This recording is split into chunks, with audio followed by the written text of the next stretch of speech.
अस्सलाम वालेकुम दोस्तों, मैं हूँ Faiq. Welcome to my channel. Julius Robert Oppenheimer दोस्तों, ये वही बंदा है जिसकी निगरानी के अंदर दुनिया का सबसे पहला एटॉमिक बॉम्ब बना। Now I am become the destroyer of world. दोस्तों, रॉबर्ट ओपेनहाइमर की थोड़ी सी बैकग्राउंड स्टोरी देखते हैं। तो साल 1904 के अंदर ओपेनहाइमर एक जर्मन जूइश फैमिली के यहाँ न्यूयॉर्क के अंदर पैदा हुए। ये बचपन से ही काफ़ी ज़्यादा जीनियस माने जाते थे। इस बात का सबूत ये है कि सिर्फ 12 साल की उम्र के अंदर इन्हें न्यूयॉर्क मिनरलॉजी क्लब की तरफ से एक लेक्चर देने के लिए बुलाया गया। इसी के साथ साथ इन्होंने सिर्फ 23 साल के अंदर अपनी PhD कंप्लीट की। साल 1933 के अंदर जैसे ही हिटलर पावर में आता है तो जर्मनी में रहने वाले काफ़ी सारे साइंटिस्ट्स जर्मनी छोड़कर अमेरिका जाने को प्रेफर करते हैं, और हिटलर की पॉलिसीज़ के मुताबिक ज्यूज़ के साथ परसिक्यूशन देखते हुए ये साइंटिस्ट्स अपनी जान बचाने के लिए अमेरिका चले जाते हैं। साल 1939 के अंदर हिटलर पोलैंड को इन्वेड करता है और वर्ल्ड वॉर 2 ऑफिशियली स्टार्ट हो जाती है। अगस्त 1939 के अंदर एल्बर्ट आइंस्टाइन और लियो सिलार्ड एक लेटर लिखते हैं American president Franklin D Roosevelt को। इसी के साथ साथ वो बताते हैं कि कैसे हिटलर न्यूक्लियर फिजन भी अचीव कर सकता है और हो सकता है कि वो आने वाले वक्त के अंदर अपना न्यूक्लियर वेपन तैयार कर ले। इस न्यूज़ को सुनते ही अमेरिकन प्रेसिडेंट एक कमेटी बनाते हैं under the leadership of Enrico Fermi और लियो सिलार्ड। अमेरिकन गवर्नमेंट इन्हें $2.2 बिलियन की फंडिंग करती है। इस बनाई गई कमेटी का मकसद होता है कि यूरेनियम के पोटेंशियल को स्टडी किया जाए और जाना जाए कि कैसे इससे न्यूक्लियर वेपन्स तैयार किए जा सकते हैं। कमेटी को अपनी फाइंडिंग्स में पता चलता है कि यूरेनियम का 238 आइसोटोप काफ़ी ज़्यादा अबंडेंस में है, लेकिन न्यूक्लियर रिएक्शन स्टार्ट करने के लिए, न्यूक्लियर फिजन के लिए यूरेनियम का 235 आइसोटोप चाहिए, और यूरेनियम का 235 आइसोटोप सिर्फ 1% अबंडेंस में था। इसी के साथ साथ साल 1940 के अंदर कमेटी को पता चलता है कि एक और ऐसा रेडियो एक्टिव मटीरियल है जो बॉम्ब्स या न्यूक्लियर वेपन्स बनाने में काफ़ी ज़्यादा कारआमद साबित हो सकता है। यह एलिमेंट था प्लूटोनियम। दोस्तों, प्लूटोनियम एक्चुअली यूरेनियम 238 से ही बनता है। जब आप यूरेनियम 238 के न्यूक्लियस को हाइड्रोजन से बम्बार्ड करते हैं तो प्लूटोनियम बन जाता है, और ये यूरेनियम 235 के मुकाबले में ज़्यादा फिशनेबल है। 11 अक्टूबर 1941 को विंस्टन चर्चिल और अमेरिकन प्रेसिडेंट आपस में कोलैबोरेट करते हैं इन न्यूक्लियर वेपन्स की डेवलपमेंट में। इसी के कुछ देर बाद 7 दिसंबर 1941 को जापान पर्ल हार्बर की बेस पर अटैक कर देता है। Here is the actual bombing of the mighty USS Arizona by Jap plane.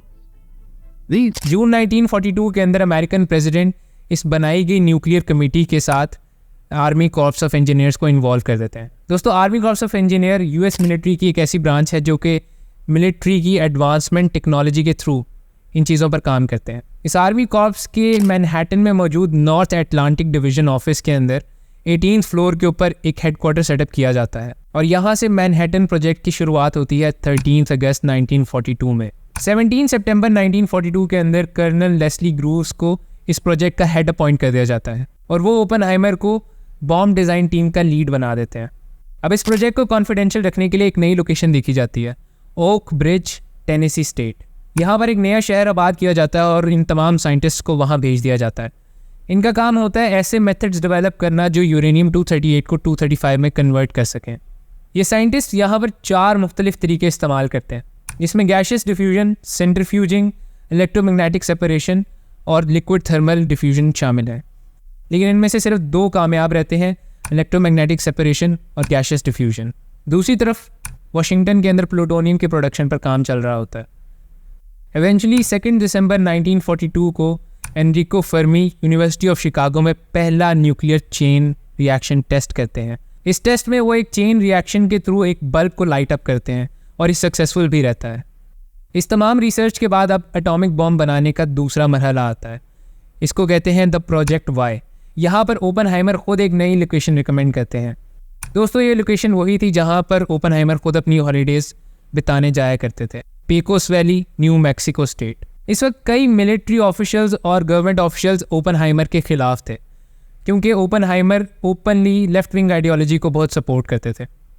लेकिन जनरल ग्रूव ओपेनहाइमर को सपोर्ट करते रहे और इनको प्रोजेक्ट का लीड बना दिया। दोस्तों, न्यूक्लियर चेन रिएक्शन के लिए ज़रूरी होता है क्रिटिकल मास रीच करना। दोस्तों, ये minimum amount of radio active substance होता है जिसकी मौजूदगी के अंदर न्यूक्लियर फिशन स्टार्ट होती है और चेन रिएक्शन शुरू हो जाता है। यहाँ पर ओपनहाइमर अपनी एक्सपर्टीज़ के थ्रू क्रिटिकल मास कैलकुलेट कर लेते हैं। इस वक्त दोस्तों हम किसी एक न्यूक्लियर बॉम्ब की तैयारी नहीं देख रहे, बल्कि यहाँ पर 2 न्यूक्लियर बॉम्ब तैयार हो रहे होते हैं। एक जिसे द लिटिल बॉय कहते हैं जो यूरेनियम 235 पे बेस्ड था, और दूसरा द फैट मैन जो कि प्लूटोनियम 239 पे बेस्ड था। यहाँ पर बॉम्ब की डिज़ाइनिंग भी एक बहुत ज़रूरी पार्ट था। ये सब मैं अपनी इस शॉर्ट वीडियो के अंदर कवर कर चुका हूँ।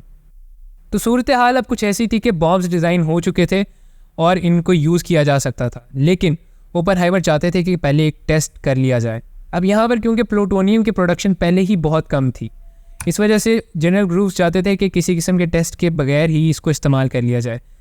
ओपनहाइमर के बार बार ज़िद करने पर जनरल ग्रूव्स इस टेस्ट को प्रूव कर देते हैं और इस टेस्ट का नाम है द ट्रिनिटी।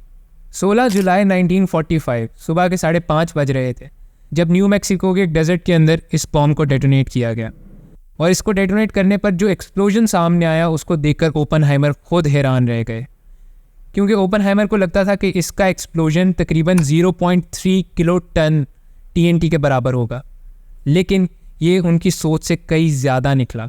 ये तकरीबन 20 किलो टन TNT के एक्सप्लोजन के बराबर था। इससे पैदा होने वाली हीट इतनी ज़्यादा थी कि जिस मेटल टावर के ऊपर इसको रखा गया था वो मिनटों के अंदर वेपराइज हो गया। और ये वो टाइम था जब ओपनहाइमर ने भगवत गीता से एक लाइन कोट की थी, Now I am become death, the destroyer of worlds. I suppose we all thought that one way or another. दोस्तों यहाँ बताता चलूँ, ओपनहाइमर एक्चुअली फिज़िक्स, केमिस्ट्री और फिलॉसफी के अलावा ईस्टर्न रिलीजन भी स्टडी कर चुके थे और ये काफ़ी ज़्यादा हिंदुज़म से इन्फ्लुएंस थे।